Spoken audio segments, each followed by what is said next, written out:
మీకు తెలియజేస్తున్నాను. అన్నగారికి కులాలు మతాలు లేవు.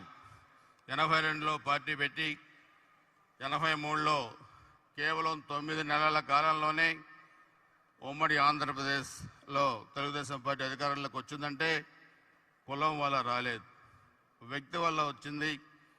ఆ వ్యక్తి వ్యవస్థకు మంచి చేస్తాడనే ఒక నమ్మకంతోనే వచ్చింది. ఎంతోమంది ఆ రోజు వేదిక మీద వసంత నాగేశ్వర గారు ఉన్నారు, అన్న నందమూరి తారక రామారావు క్యాబినెట్లో హోంమంత్రిగా పనిచేశారు. ఎంతోమంది అన్ని కులాలకు చెందిన చదువుకున్న వ్యక్తులందరూ కూడా ఎమ్మెల్యేలుగా, మంత్రులుగా, పార్లమెంట్ సభ్యులుగా, కేంద్ర మంత్రులుగా, కేంద్రంలో స్పీకర్లుగా కూడా పనిచేశారంటే అన్ని కులాలను గౌరవించే ఒక వ్యక్తిత్వం ఈ కమ్మ కులంలో ఉంది, నాయకుల్లో కూడా ఉంది. మేము కూడా అన్న నందమూరి తారక రామారావు గారి ఆశీస్సులతో 1994లో 28 సంవత్సరాలకే మొట్టమొదటిసారిగా ఎమ్మెల్యేగా ఎలక్ట్ అయ్యాం. 7 సార్లు వరుసగా పోటీ చేసి 5 సార్లు ఎమ్మెల్యేగా ఎలక్ట్ అయ్యాం. సో ఈరోజు రాజకీయాల్లో ఉన్న కొంతమంది వ్యక్తులు పరస్పరంగా కులాలని గౌరవ వ్యక్తులు అహంకారంతోనే కులాలకి అన్ని విధాలుగా అంటగడుతున్నారు.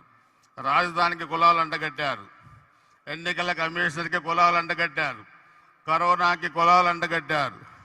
అందుకే ఒకసారి మనం ఆలోచిస్తే చంద్రబాబు నాయుడు గారు అరెస్ట్ అప్పుడు ఇక్కడ కూడా నిరసన ప్రదర్శన జరిగితే పోయి మీ రాష్ట్రంలో చేసుకోండి నిరసన ఇక్కడ వద్దన్నారు ఆనాటి పాలకులు. దాన్ని ఖండించారు గౌరవ రేవంత్ రెడ్డి గారు. అందుకని మీ రాష్ట్రంలో చేసుకోమన్న వ్యక్తులకి రాష్ట్రాన్ని పదవి లేకుండా చేశారు ఈరోజు. అది కూడా గుర్తుపెట్టుకోవాలి. రాజకీయాల్లో ఎవరైతే మరి అవమానాలను పడతలుగా మార్చుకున్న వ్యక్తులు ఉన్నారు ఈ కులంలో. మీరు ఆంధ్ర రాజకీయాలు చూసినా, తెలంగాణ రాజకీయాలు చూసినా ఒకటే మనందరం కూడా గుర్తుపెట్టుకోవాలి. కులాల మీద ద్వేషం పనికిరాదన్నది కూడా ఎన్నికల ఫలితాలు మనం గుర్తుపెట్టుకోవాలి. 2019 ఎన్నికలు జరిగినప్పుడు ఆ రోజు అధికారంలో ఉన్న వాళ్ళు అన్నారు చంద్రబాబు నాయుడు గారు రిటర్న్ గిఫ్ట్ ఇచ్చామని. కానీ 2023 ఎన్నికల్లో రేవంత్ రెడ్డి గారు వాళ్ళకి రిటర్న్ గిఫ్ట్ ఇస్తారని వాళ్ళు ఊహించి ఉండరు ఆ రోజు అని చెప్పి కూడా మేము మనవి చేస్తా ఉన్నాను, తెలియజేస్తా ఉన్నాను.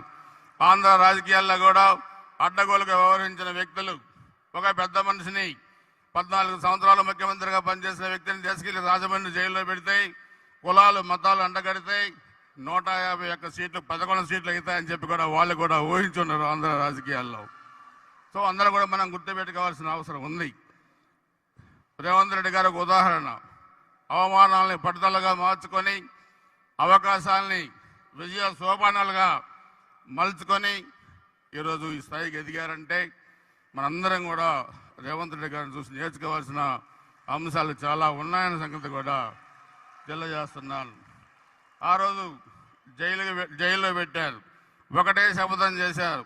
నువ్వే ముఖ్యమంత్రి పదవిని అడ్డుపెట్టుకొని నన్ను అరెస్ట్ చేశావు, అదే ముఖ్యమంత్రి పెట్టమని నేను కూర్చుంటానని శపథం చేసి ముఖ్యమంత్రి అయిన వ్యక్తి రేవంత్ రెడ్డి గారు అని చెప్పి కూడా మీ అందరిగా స్పష్టంగా తెలియజేస్తా ఉన్నాను.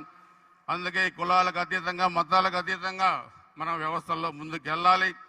కానీ ఈరోజు కులాల ఔన్నత్యాన్ని కూడా చెప్పుకొని 10 మందికి ఉపయోగపడే విధంగా చేయగలిగారంటే అది జెట్టి కుసుమ్ కుమార్ గారు అని వాళ్ళ టీం అందరూ కూడా ఒక మంచి కార్యక్రమాన్ని ఏర్పాటు చేసినందుకు నేను మనస్ఫూర్తిగా అభినందిస్తూ ఈ కార్యక్రమంలో భాగస్వామ్యం చేసినందుకు కూడా పేరు పేరున అందరికీ నమస్కారాలు, హృదయపూర్వక ధన్యవాదాలు తెలియజేస్తూ సెలవు తీసుకుంటున్నాను. జై హింద్. థ్యాంక్ యూ ఎరపతినేని గారు. నెక్స్ట్ భారతీయం సత్యవాణి గారిని మాట్లాడవలసిందిగా రిక్వెస్ట్ చేస్తున్నాము. సమయాభావం వల్ల 2 నిమిషాల సమయమే తీసుకోవాల్సిందిగా రిక్వెస్ట్ చేస్తున్నాము.